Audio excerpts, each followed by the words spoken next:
Bersama rakyat, awasi pemilu. Bersama Bawaslu, tegakkan keadilan pemilu. Assalamualaikum warahmatullahi wabarakatuh, sahabat podcast. Jumpa lagi dengan saya Rizal di podcast Bawaslu Kabupaten Lombok Barat.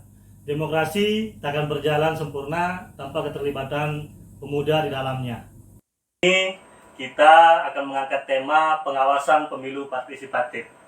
Telah hadir di tengah-tengah kita Bapak Ketua Bawaslu Kabupaten Lombok Barat sekaligus Koordinator Divisi Pengawasan Bapak Abror MPD. Assalamualaikum Pak Abror. Waalaikumsalam warahmatullahi wabarakatuh. Apa kabar Pak? Sehat? Alhamdulillah. Siap. Baik Pak Ketua, gini tema kita pada hari ini adalah pengawasan pemilu partisipatif Pak Ketua. Di Renstra Rencana Strategis Bawaslu Republik Indonesia, program pengawasan partisipatif ini menjadi program prioritas Pak Ketua. Bisa Pak Ketua jelaskan kepada sahabat podcast di rumah mungkin secara umum apa sih bagaimana berjalannya program pengawasan partisipatif itu sendiri? Silakan Pak Ketua. Terima kasih kami sampaikan kepada Bapak Rizal selaku host di podcast Bawaslu Kabupaten Lombok Barat dan pemirsa dimanapun berada terkait dengan pengawasan pemilu partisipatif. Ini adalah amanat di Undang-Undang 7 bahwa Bawaslu dia berkewajiban untuk membentuk pengawasan partisipatif secara terus-menerus itu sebagai program Bawaslu RI sampai hari ini itu terus dilakukan setiap tahun, yang mana pada tahun ini itu pelaksanaannya di Kabupaten Lombok Barat yang kita dijadikan sebagai tuan rumah untuk pelaksanaan kegiatan sekolah kadar pengawasan partisipatif yang mana itu adalah kegiatan Bawaslu RI di 100 titik. Salah satunya adalah di Kabupaten Lombok Barat. Nah, kenapa ini jadikan program strategis oleh Bawaslu RI? Karena menyadarkan masyarakat itu adalah sangat penting dari jauh-jauh hari sebelum pelaksanaan pemilu.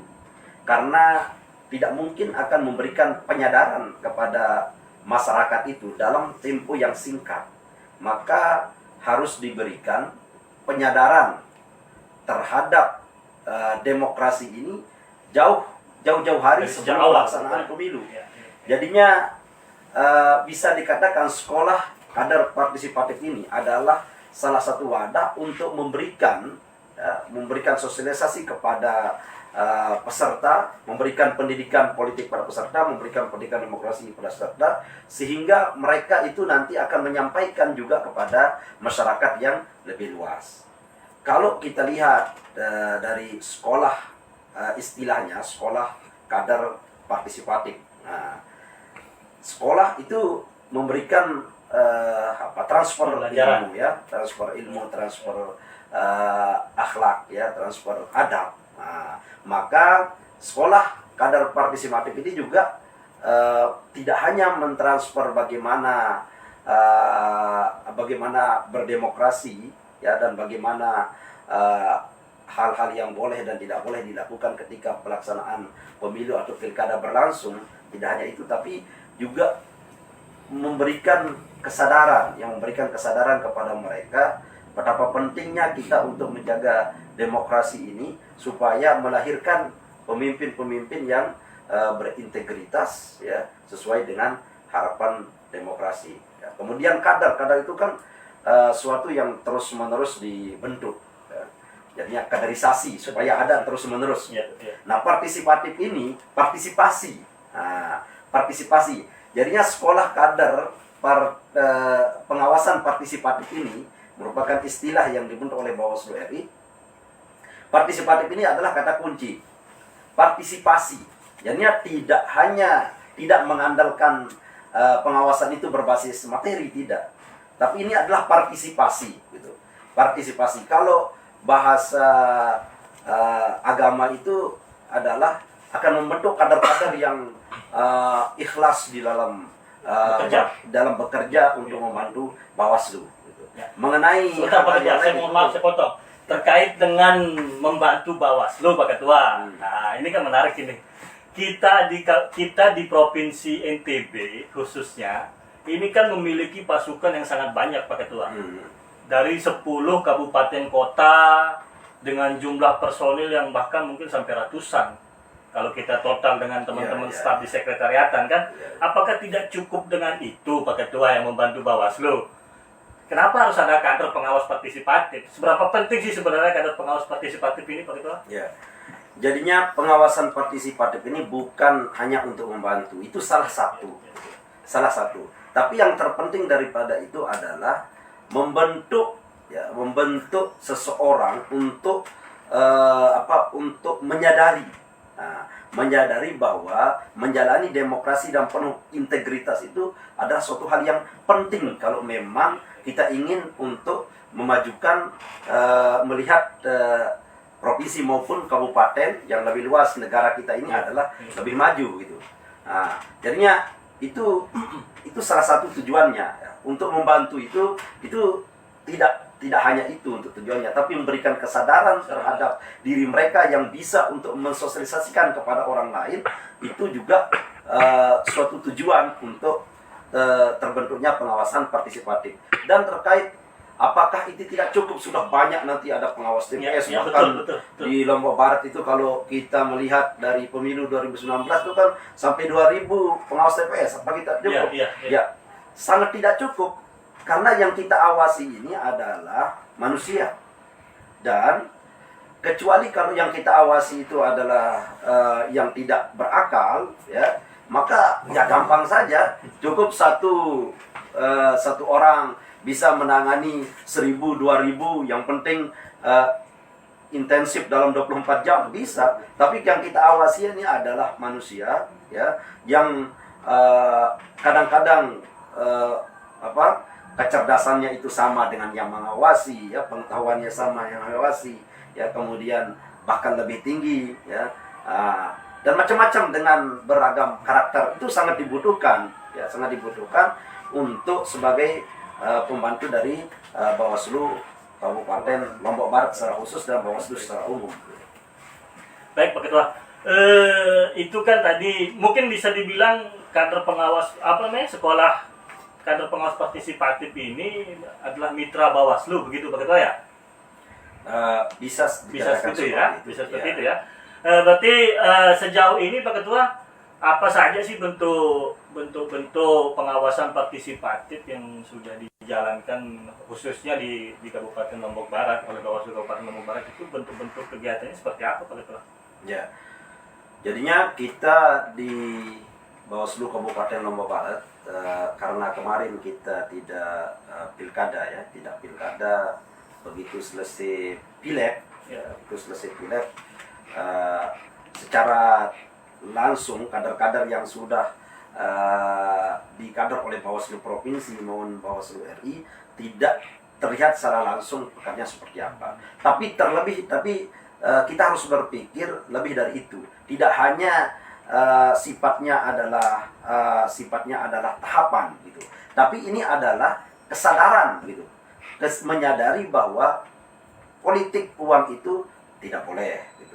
Kemudian menjaga integritas itu suatu hal yang mutlak, penting, dan menyampaikan kepada masyarakat itu adalah kewajiban kita gitu. Sehingga kasus-kasus money politik itu tidak dijadikan lagi sebagai hal yang biasa-biasa saja. Nah, itu yang paling penting. Itu terlepas dari itu akan terlaksananya pilkada atau tidak. Kaderisasi ini terus berjalan gitu. Karena lebih sulit kita untuk mentransfer pola pikir, ya, daripada mentransfer ilmu.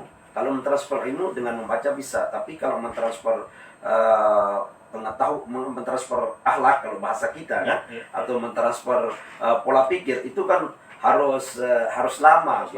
Betul, tidak langsung betul. begitu ada pemilu langsung kita iya. adakan kaderisasi, tidak seperti itu. Yang kaderisasi terus menerus, gitu. Terus menerus. Mungkin 100% itu tidak sesuai dengan keinginan kita, tapi saya yakin bahwa proses itu adalah akan terus menerus berlanjut dan pasti suatu saat nanti akan berhasil. Gitu. Tidak bisa kita langsung, oh kok sekarang kita kader nih tapi seolah-olah tidak ada bekasnya gitu. Tidak bisa kita berpikir seperti itu. Jadinya berpikir itu harus jangka panjang, Pak Ketua, ya. panjang. Jangka panjang. Iya. Baik Pak Ketua, tadi menarik Pak Ketua di penjelasan awalnya Pak Ketua, Bawaslu Kabupaten Lombok Barat itu kan menjadi tuan rumah Pak Ketua untuk sekolah kader tahun ini. Itu menurut Pak Ketua bagaimana? Kalau kita di Kabupaten Bawaslu, khususnya Bawaslu Kabupaten Lombok Barat, kita sangat siap untuk dijadikan sebagai tuan rumah. Ya. Tentu ini adalah koordinasi antara Bawaslu Provinsi dengan Bawaslu Kabupaten Lombok Barat.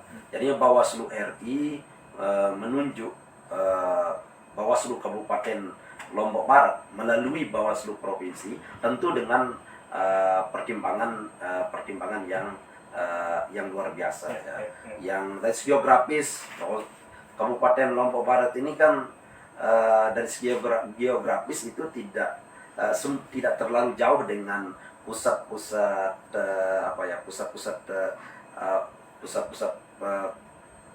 wisata dan sebagainya. Bawaslu Kabupaten Lombok Barat ini secara geografis dekat dengan hal-hal yang seperti itu. Kemudian akses untuk praktik itu nanti juga gampang gitu. Karena kita di Bawaslu Kabupaten Lombok Barat secara pengalaman baik dari staf maupun dari komisioner kan pernah dilibatkan juga di dalam sekolah kadar pengawasan partisipatif yang diadakan oleh Bawaslu Provinsi. Ya, yang 2 tahun berturut-turut itu diselenggarakan oleh Bawaslu Provinsi, dan itu tempatnya di Kabupaten Lombok Barat. Jadinya secara akses itu gampang. Gitu. Dan begitu juga untuk praktik juga karena dekat-dekat dengan pusat hotel itu gampang. Misalnya tempatnya di Senggigi ya, di salah satu hotel Senggigi kan, itu nanti praktikumnya itu adalah dekat dengan di pinggir-pinggir pantai begitu Pak Ketua. Dengan desa-desa yang begitu. Di dekat hotel itu desa-desa Batu Layar dan sebagainya. Seperti tahun sebelumnya kan itu praktiknya langsung di desa-desa Ketua ya. Desa di Kecamatan Batu Layar. Dan kita di Bawaslu Kabupaten Lombok Barat sudah siap ya, sebagaimana tugas kita untuk mengelola kelas nanti itu sangat siap kita, karena kita secara sumber daya ada beberapa staf yang sudah berpengalaman untuk menjadi fasilitator dalam bukan hanya pelatihan yang seperti yang diadakan oleh Bawaslu hari ini, tapi pelatihan-pelatihan lain juga melakukan hal yang sama dan tidak jauh beda terhadap bagaimana menggerakkan dan membuat para peserta itu aktif. Kan itu tidak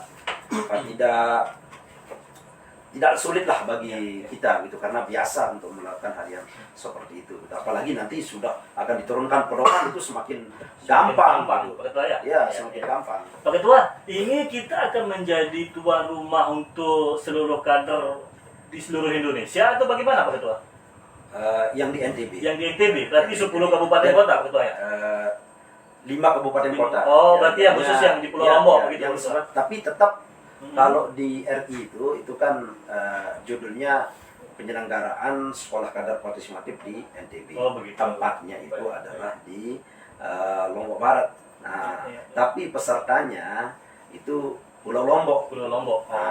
Pulau Lombok, karena mungkin dengan pertimbangan COVID ini juga sehingga belum bisa dilibatkan untuk untuk kabupaten yang di Pulau Sumbawa. Kalau yang periode kemarin yang diadakan oleh Bawaslu Provinsi itu semua kabupaten seluruh kota. kabupaten kota, Baik. dan pesertanya itu juga tidak kurang dari 100. Iya, iya, iya. Kalau sekarang ini dengan pertimbangan COVID, ya maka jadi Mhm. untuk Pulau Lombok saja dulu. Oh begitu. Baik, baik. Berbicara kesiapan Pak Ketua, sejauh ini persiapan kita dalam menyambut maupun mempersiapkan kegiatan sekolah kader pengawas partisipatif itu sudah sampai sejauh mana Pak Ketua? Eh, Apakah kalau mungkin secara- kita dilibatkan dalam penentuan lokasi atau bagaimana begitu mempersiapkan Ya. lokasi dan tempat kalau begitu? kalau kalau kita ini fokusnya mengelola kelas, Oh begitu. fokusnya Baik, mengelola baik, kelas. baik. Kita koordinasi sama Bawaslu provinsi, Mhm. Bawaslu provinsi yang berkoordinasi dengan RI. Nah, sehingga kalau kita ini kan menyiapkan diri, meningkatkan kapasitas diri untuk mengelola kelas nanti supaya kelas itu berjalan dengan aktif dan efektif, ya. Kemudian menyenangkan, tidak hanya dia efektif tapi menyenangkan juga, dan tentu pembelajaran itu bisa masuk, ya. Dan anak-anak itu dan teman-teman calon kader ini tidak lagi hanya menerima materi secara langsung, tapi justru mereka harus Lebih banyak praktik, begitu? ya, lebih banyak aktif, sehingga itu kan membutuhkan strategi dan membutuhkan orang-orang biasa melakukan hal seperti itu, dan kita sudah ada pengalaman untuk melakukan hal seperti itu. Dukungan kesekretariatan sendiri bagaimana Pak Ketua? Eh, Apa ada dukungan dari kesekretariatan untuk mempersiapkan? dan Bawaslu Ya, khususnya Kabupaten. Lombok Barat, ya. Oh ya, jelas, Mhm. kan keserikatan itu kan terdiri dari dua kan, Ya. ya, SDM, sumber daya manusianya, dan sumber daya keuangannya, itu kan. Sumber daya manusia ini kan tidak bisa bergerak dan tanpa sumber daya keuangan ini, dan tentu dua komponen itu juga dipikirkan, begitu kan. Itu tidak dipikirkan bahwa begitu menyebut Bawaslu Kabupaten Lombok Barat sebagai tuan rumah, itu dua-duanya masuk begitu. Tapi yang jelas ini kan tidak lepas dari Bawaslu provinsi. Kita sudah bagi tugas dengan Bawaslu provinsi sesuai dengan petunjuk yang sudah ada. Oh begitu. Berarti tidak murni Bawaslu Kabupaten Lombok Barat yang mengerjakan begitu. Itu tetap harus koordinasi dengan Bawaslu, iya. Bawaslu provinsi. Karena tidak mungkin juga, ya, tidak mungkin juga akan dihandle semua sama Bawaslu Kabupaten, karena ini juga gawe provinsi dan gawe kabupaten. Cuma kabupaten sekarang diberikan kewajiban untuk untuk mempersiapkan diri bagaimana nanti peserta itu dia aktif, ya, kemudian kegiatan itu berjalan dengan baik dan menyenangkan sehingga target itu nyampe gitu. Iya, baik. Terima kasih Pak Ketua. Baik, kalau begitu mohon izin Pak Ketua, mungkin ada sambutan atau mungkin harapan untuk teman-teman calon kader yang nantinya akan kita bina dan kita bimbing, begitu Pak Ketua, harapannya seperti apa? Jadinya kami sampaikan kepada calon-calon kader yang akan ikut, ya, yang akan ikut untuk sekolah kader pengawasan partisipatif yang diadakan oleh Bawaslu RI di Kabupaten Lombok Barat. Kami nanti akan umumkan, ya, jadwalnya bulan apa, yang jelas bulan Juli, informasi sementara, tapi ini belum bisa pastikan karena nanti juga akan ada pemberitahuan secara online. Oleh karena itu kepada calon-calon calon kader pengawasan partisipatif, untuk pengumumannya peserta-pesertanya itu kan langsung nanti diesakan oleh Bawaslu RI, maka harus diakses sendiri, nanti dibuka sering-sering website Bawaslu RI, karena di sana langsung akan diumumkan se-Indonesia gitu. Siapa yang lolos, karena semua itu adalah baik jalur pendaftaran maupun pengumumannya itu lewat Bawaslu RI. Daftarnya bukan ke kita, tapi kan daftarnya online juga langsung ke RI. Nah, nanti yang mengumumkan juga, yang SK juga bukan kabupaten, bukan provinsi, tapi yang SK itu adalah Bawaslu RI. Kita berharap nanti untuk calon-calon kader mempersiapkan diri dengan sebaik-baiknya, ya, terutama waktu supaya difokuskan 3 hari untuk sekolah kader ini ya tidak lagi dikaitkan dengan kegiatan-kegiatan lain yang di luar, maka harus diselesaikan dulu urusan-urusan yang penting supaya nanti tidak ada yang mengganggu kegiatan tersebut. Karena kegiatan ini adalah perhatian Bawaslu RI dan bagaimana supaya ini tercapai ya target dari sekolah kader pengawasan partisipatif ini. Mungkin cuma itu. Terima kasih banyak Pak Ketua atas waktu luangnya yang telah diberikan kepada kita.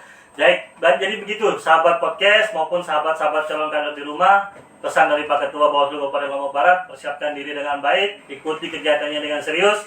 Terima kasih, sampai jumpa lagi di podcast Bawaslu Kabupaten Lombok Barat berikutnya. Assalamualaikum warahmatullahi wabarakatuh.